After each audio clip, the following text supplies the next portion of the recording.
Eder, Mac, Pallister.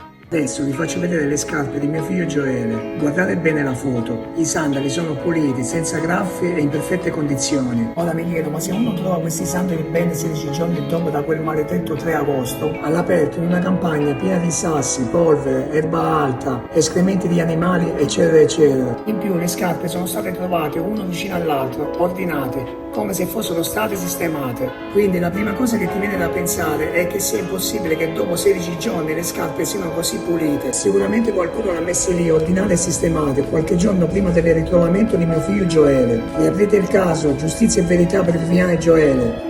Come nel caso di Liliana Resinovic, anche nel caso di Liliana Parisi, la farsa, la messa in scena, lo staging si manifesta con delle scarpe pulite poste sulla scena del crimine. Sì, questi distrattoni ci devono fare credere che le vittime camminino e arrivino sole sulla scena del crimine, ma poi si dimenticano che chi cammina le suole se le sporca.